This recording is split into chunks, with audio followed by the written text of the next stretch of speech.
یہ چور بہت تگڑا گھر میں گھستا ہے تو بیوی لڑتی ہے، باہر نکلتا ہے تو بیوی ہر وقت محلے پڑوس میں ہر وقت اس کی غیبت ہوتی ہے۔ ایک پیرانے پیر غوث اعظم ذکر فرما رہے تھے، تقریر فرما رہے تھے، لاکھوں کا مجمع تھا۔ غوث اعظم فرما رہے ہیں لوگوں حشر میں کون کام آئے گا، میزان پہ کون کام آئے گا، پرسلات پہ کون کام آئے گا۔ غوث اعظم بیان فرما رہے ہیں ہم بھی پیر کا دامن اسی لیے پکڑتے ہیں کہ جب میدان محشر میں پھنسیں گے تو پیر بچائے گا۔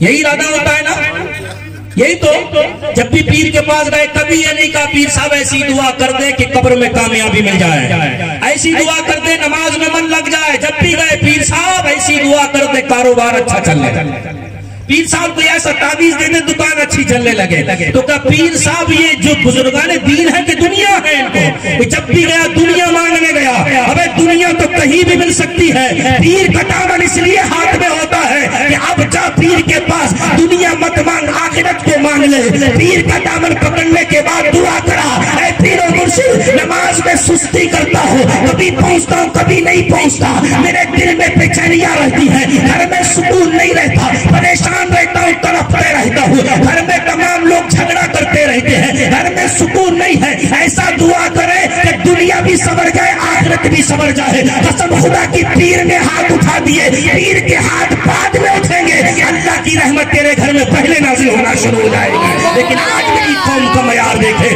وہ آیا آنے کے بعد بیان سننے لگا، دور کھڑا دیکھ رہا ہے غوث اعظم فرما رہے ہیں وہ کون بچائے گا، حشر میں کون بچائے گا۔ جب مجمع ختم ہوا سب لوگ چلے گئے اور چور قریب آیا غوث اعظم سے بولا حضور میں آپ کا مرید ہونا چاہتا ہوں۔ غوث اعظم نے فرمایا لے مرید ہو جا۔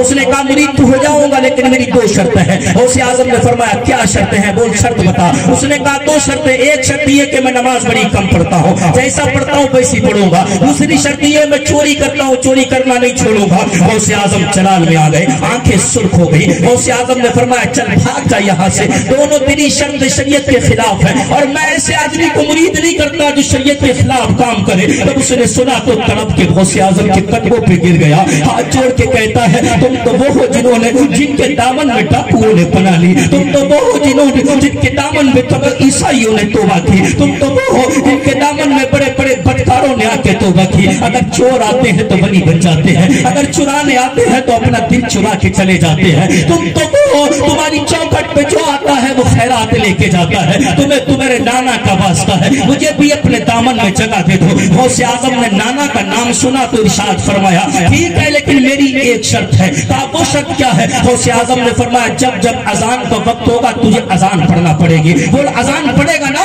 اس نے کہا ہاں منظور اذان پڑھ لوں گا۔ تم نے بھی اپنے پیر سے وعدہ کیا زنا ہم نہیں کریں گے، مکاریاں ہم نہیں کریں گے، شراب ہم نہیں پیئیں گے، دوسرے کا مال ہم نہیں ماریں گے۔ ہم نے توبہ کی بے حیائی سے، بے شرمی کی باتوں سے، تمام بری باتوں سے توبہ کرنے کے بعد تم نے پیر کا دامن پکڑ کے کہا تھا پیر صاحب تمہارے دامن کو اپنے ہاتھ میں لے کے وعدہ کرتے ہیں ہم شراب نہیں پیئیں گے، ہم جھوٹ نہیں بولیں گے، ہم عیاشیاں نہیں کریں گے، ہم مکاریاں نہیں کریں گے، دوسرے کا مال نہیں ماریں گے۔ لیکن پیر کا دامن جیسی چھوڑا ویسی تمہاری جوتیاں تمہارے ماں کے سر پہ چلنے لگتی ہے، آنے کے بعد تم گھر میں گالیاں بکنے لگتے ہو، تم نے باپ کی عزت نہیں کی، تم نے ماں کے سر پہ جوتیاں مارنے لگے۔ ارے پیر کا نعرہ لگانے والوں ماں کو گالیاں دینے کے بعد جلسے میں جا کے پیر کو راضی کرنے چلا ہے، اب لیٹ رہا ہے پیر کی گاڑی کے آگے، اگر ٹائر میں ہاتھ لگ جائے تو جنتی بن جاؤں گا، اگر شیشے پہ ہاتھ لگ جائے تو جنتی بن جاؤں گا، اگر جبہ پکڑنے کو مل جائے تو جنتی بن جاؤں گا، اگر پیر کی چوٹیاں چومنے کو مل جائے تو جنتی بن جاؤں گا۔